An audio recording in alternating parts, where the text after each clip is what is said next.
A woman came up to me once and told me that she had had a lump in her breast and it literally disappeared during the lecture.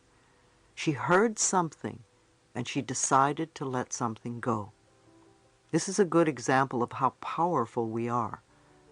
When we are not ready to let something go, when we really want to hold on to something because it's serving us in some way, it doesn't matter what we do, it probably won't work.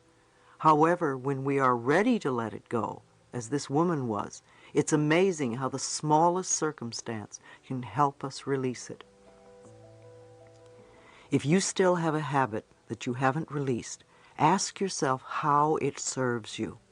What do you get out of it? If you can't get an answer, ask in a different way. If I no longer had this habit, what would happen? Very often the answer is, my life would be better. So it comes back to the fact that we believe we don't deserve a better life in some way. Ordering from the cosmic kitchen. When you first say an affirmation, it may not seem true. But remember, affirmations are like planting seeds in the ground. When you put a seed in the ground, you don't get a full-grown plant the next day. We need to be patient during the growing season. As you continue to say the affirmation, either you will be ready to release whatever you don't want, and the affirmation will become true, or it will open a new avenue to you, or you may get a brilliant brainstorm, or a friend may call you and say, "Have you tried this?" You will be led to the next step that will help you. Keep your affirmations in the present tense. You can sing them and make a jingle out of them so that they repeat over and over in your head. Remember that you cannot affect a specific person's actions with your affirmations. To affirm that John is now in love with me is a form of manipulation, and it is trying to have control over another person's life.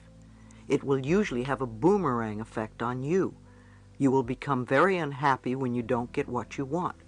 You can say, "I am now loved by a wonderful man who is," and list the qualities that you want in the relationship. That way you allow the power within you to bring to you the perfect person to fill that bill, who may possibly be John. I like to think of doing affirmations as placing our order in the cosmic kitchen.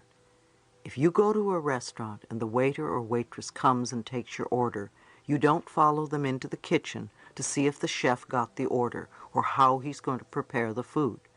You sit and drink water or coffee or tea, or you talk to your friend and maybe eat your roll. You assume that your food is being prepared and will be out when it's ready.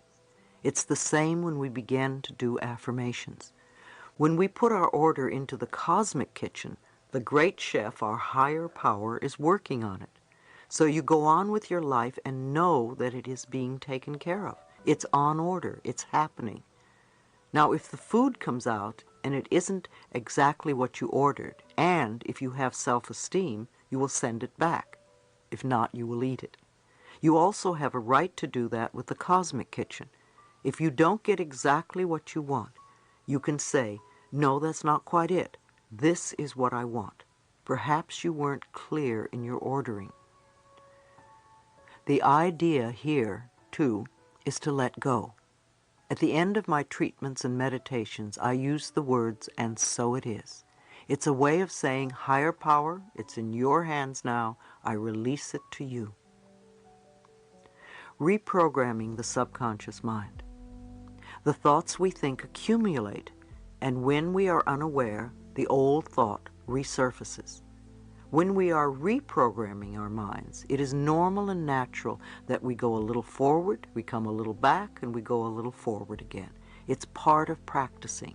I don't think there is any new skill that you can learn absolutely 100% in the first few minutes.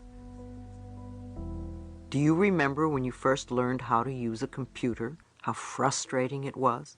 It took practice. You had to learn how it worked, to learn its laws and systems. I called my first computer my magic lady, for when I mastered her rules, she did indeed deliver what seemed like magic to me.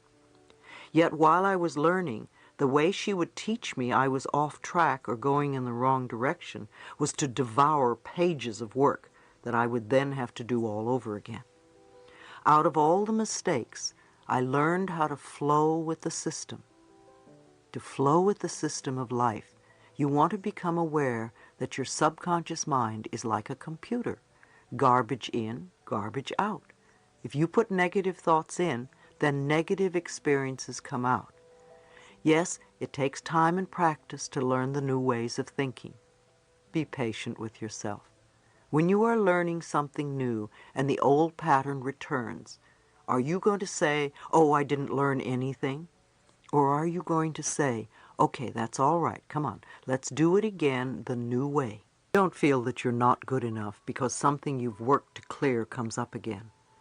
When I discovered that I was not a bad person because once again I was facing an old issue, it became much easier for me to keep going.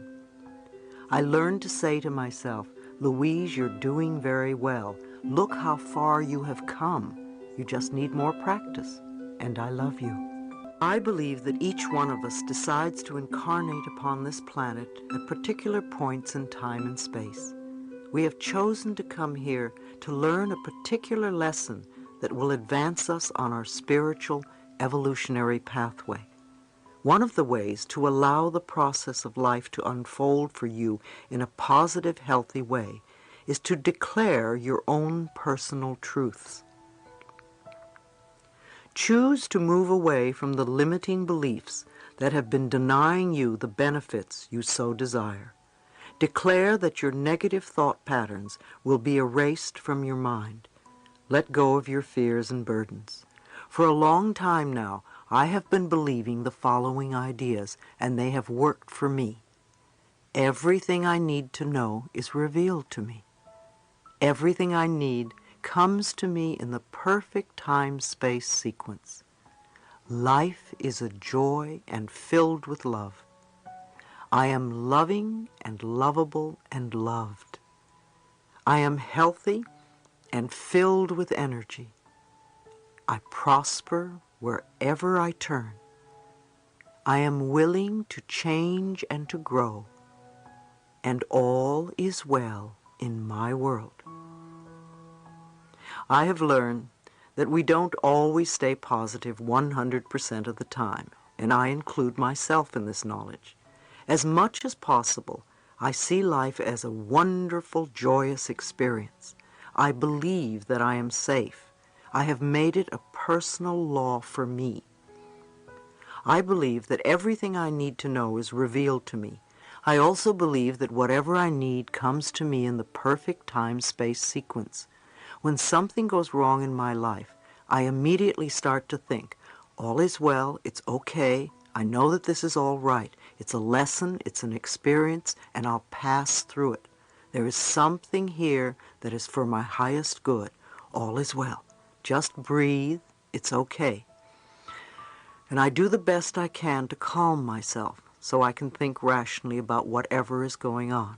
And of course, I do work through everything. It may take a little time, but sometimes things that seem to be great disasters really turn out to be quite good in the end, or at least not the disasters that they seem to be in the beginning. Every event is a learning experience. I do a lot of positive self-talk, morning, noon, and night. I come from a loving space of the heart, and I practice loving myself and others as much as I possibly can. My capacity to love expands all the time.